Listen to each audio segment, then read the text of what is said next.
Yine hüdudlanmış fiqurun sahəsini soruşur bizə müəllimlər. Sertifikasiya 2024-cü ildə düşmüş sualın praktikası olan suallardır bunlar. Yuxarıda göstərdim həmin sualları. Yəni o sualı göstərdim. İndi onun praktikasına baxaq.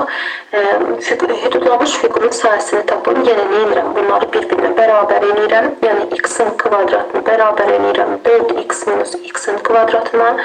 Yəni x kvadratı 2 dənə x kvadratı alınır. Minus 4x bərabərdir 0-a. Müəllimlər 2x-i çıxarsanız burada qalacaq x minus 2 bərabərdir 0-a. Yəni x bərabərdir 0-a, x bərabərdir 2-yə. Sərhədləri təyin elədim. İntegral 0-dan 2-yə. İndi baxaq görək 0 ilə 2 arasında 1 versəz, bu eləyir 1. Yəni nədən nəyi çıxmağa görə deyirəm. 4 vuraqdır, bu da eləyir 3. Deməli 3 birdən böyük olduğuna görə bundan bunu çıxacam, elə deyilmi? Bəli, ay Zöhrə müəllimə, elədir. Gözləyin bir dəqiqə. Aha.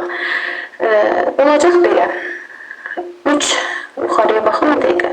4x-in minus x-in kvadratından minus x-in kvadratını eləyəcəm, çıxacam dx. Bərabərdir. Biraz aşağıya düşərəm. Mən gələcək düşərəm. Bərabər integral 0-dan 2-yə 4x minus 2x-in kvadratı dx. Bərabərdir. Bunun integralını tapanı mənlər. 4x kvadratı bölü 2 minus 2x kubu bölü 3. Sərhəddə baxsaq 0-dan 2-yə. Bunu da bərabər edirəm 2x kvadratı minus 3-də 2x-in kubu. Sərhəd 0 zaten hesaplamaq keçək. Dediyim kimi x-dan asılı olan bir dəyişəndir.